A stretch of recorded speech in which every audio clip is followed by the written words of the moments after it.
Hello, my name is Jeremy Nance, and today I want to talk to you a little about internet safety and how to help students become aware of internet dangers so they can avoid these dangers now and in the future. First, I'd like to talk to you about online predators. See, sometimes, like when students are on the internet, they can be on social media, a chat room, or maybe a discussion board, and they can encounter people pretending to be like someone they are not, like a 50-year-old pretending to be a 12-year-old in order to prey on a younger child. This could be I'm trying to make friends with them and try to get them to meet up with them somewhere that isn't safe. Students need to be aware of this, and in order to get them to not fall for these types of online predators. Other than just making students aware of this, to make sure that students never give their personal information away, they definitely don't want to give their personal information away to anybody that they don't know or have never seen.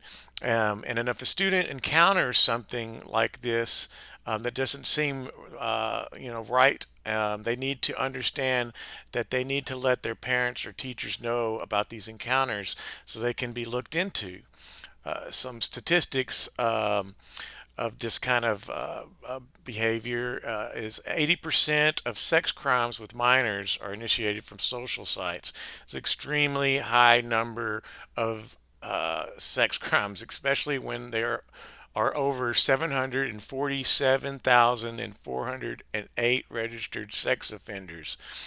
And even with even more alarming, 1 in 5 kids have said that they have received sexual solicitations, with 1/3 of these kids reporting. And that's the stat that is the most alarming, kind of when it comes to this type of internet safety precautions that students need to know about.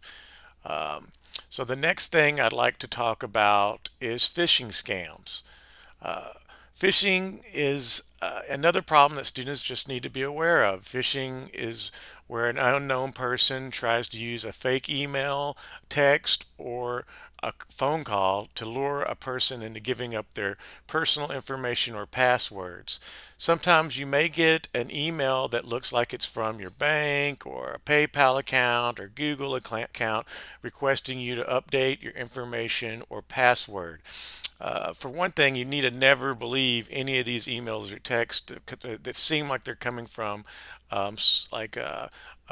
reliable sources, because banks, PayPal, Google, they will never send you an email trying to request this type of information. So do not give your information, just like just about anything. Don't give your information out to people you don't know or are for sure they're reliable sources. You can always call these sources and talk, like from the real phone numbers for your bank, or go to your actual bank account on your own and email their you want to make sure you can figure this out on your own. Do it from a reliable source. Don't do it off of a link that was sent to you via email. And students need to understand all this. I mean, all these things are really the phishing scam is something that adults, older adults, anybody could fall for, and everybody really should know about these types of scams. But please let students and younger kids be aware of this so they don't fall prey to this kind of method of getting people's information. Spear phishing is also a type of phishing where someone gathers public information about you and tries to sound like a more legit person when they scam you. I personally have had phone calls where people pretend they're the IRS or are trying to get me to pay my taxes or a traffic ticket and needing my credit card information. They'll try to pressure you into doing this by saying you'll get a late fee or you'll need to go to court. And these are even more dangerous types of phishing scams because they're trying to get your credit card information. This probably doesn't. The example I just gave to you is probably doesn't happen to younger students and stuff, but it could. Different types of because with parents giving kids credit cards to try to get so they can have something for emergency purposes.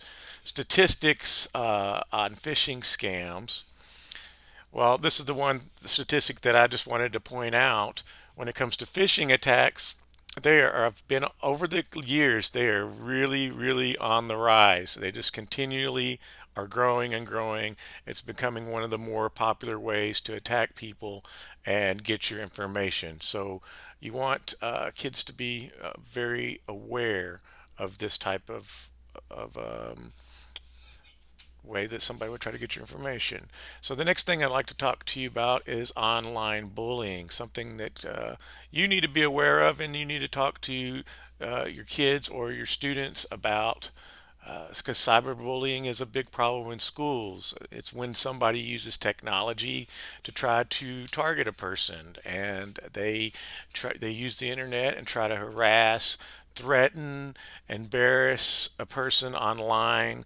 And when we, like at least for me, when I was a kid, they didn't have this because we didn't have online, but bullying was. Still a thing. It was more of a physical bullying, in person type bullying. And I remember this even from when I was a kid that people just sometimes are mean to other people. Uh, but this is even more frequent than that type of bullying, what I guess I'm calling normal bullying, which is just kind of like the old way of bullying people. But it is more dangerous because it's much more frequent with everything being online.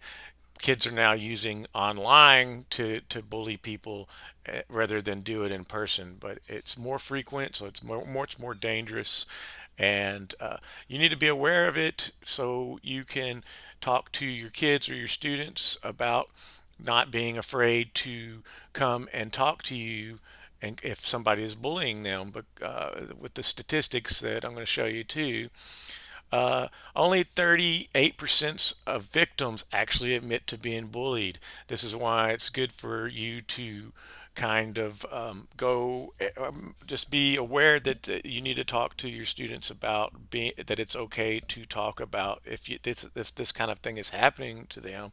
They need to come out and let somebody know about it. 30% of students have experienced some type of a form of bullying, which is, that's a pretty high number. So if you talk to your students in your classroom, 34% of those kids may be experiencing this, and maybe only a third of those students are actually going to admit to it or come forward unless somebody talks to them about it. 42% of the LGBT youth experience cyberbullying. So that's a really high number, and it kind of lets you know that it's something that people are definitely preying on. Cyberbullying has also been linked to suicide, which makes this a very serious matter and something that you'll want to be aware of and like I was saying, bring to the attention of your kids and students to make sure that they're not experiencing these things, and that they are experiencing it, then they are coming forward and letting somebody know so that this can be stopped. And the person that's doing the bullying isn't preying on multiple people and continues to do it. That is the three different types of safety features that I really wanted to discuss with you today. I did post a couple of safety tutorial videos. I put a couple of links for you to check out. I won't go through these videos during this presentation, but I also put these videos on my online site where this video is also posted, and you can access them there or through the links that you see below. I'll also send everybody this a link to this presentation so you can access it on your own time. Thanks so much for listening to my video on safety tutorials. I hope you enjoyed it. Thanks again. Have a good day.